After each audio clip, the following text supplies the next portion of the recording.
Guys അസ്സലാമു അലൈക്കും. ഇന്ന് ഒരു കോഴിക്കോട് യാത്രയാണ് കേട്ടോ. കോഴിക്കോടേക്ക് എപ്പോഴെപ്പോഴും ചുരം വഴി പോകലുണ്ടെങ്കിലും ഇത്രയും സുന്ദരമായിട്ട് ഇതുവരെ ഞാൻ ചുരം കണ്ടിട്ടില്ല.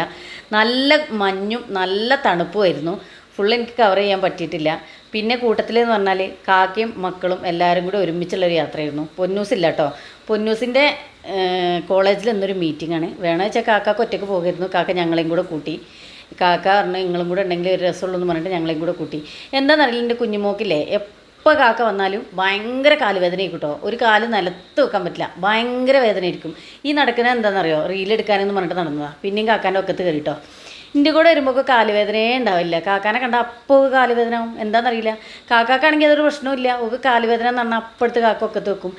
പിന്നെ കുറേ നടന്നപ്പോൾ അവർക്ക് വിശക്കുണ്ടെന്ന് പറഞ്ഞപ്പോൾ ഞങ്ങളൊരു കടയിൽ കയറി കേട്ടോ.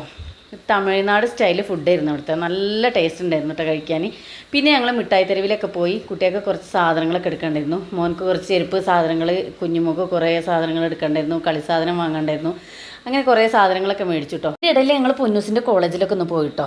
കോളേജിൽ പോയി അവിടെ മീറ്റിങ്ങിലൊക്കെ പങ്കെടുത്തു. 2 മണിക്കൂറായി മീറ്റിംഗ് കഴിയാൻ. അത് കഴിഞ്ഞ് അവിടെ ഭക്ഷണം കഴിക്കാൻ അവളെ കാത്തു നോക്കി ബിരിയാണിയൊക്കെ മേടിച്ചു കൊടുത്തു. ഞങ്ങളും ബിരിയാണിയൊക്കെ കഴിച്ചു.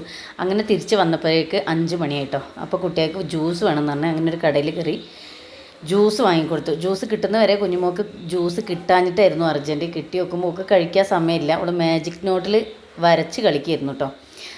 അങ്ങനെ കുറേ നേരം ഞങ്ങൾ അവിടുന്ന് കഴിക്കും മോളെ എന്നൊക്കെ പറഞ്ഞ് കുറേ നേരം ഒച്ചിട്ടപ്പോൾ അവൾ ജ്യൂസൊക്കെ കഴിച്ച് കഴിഞ്ഞു.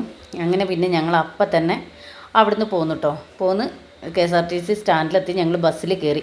പക്ഷേ എന്താ ചെയ്യുക, ബസ്സിൽ കയറി നോക്കുമ്പോൾ പിന്നെ ചുരത്തിലെത്തി നോക്കുമ്പോൾ ഫുള്ള് ബ്ലോക്ക്. 9-9:30 ആവോളം ഞങ്ങൾ ചുരത്തിൽ കുടുങ്ങി കേട്ടോ.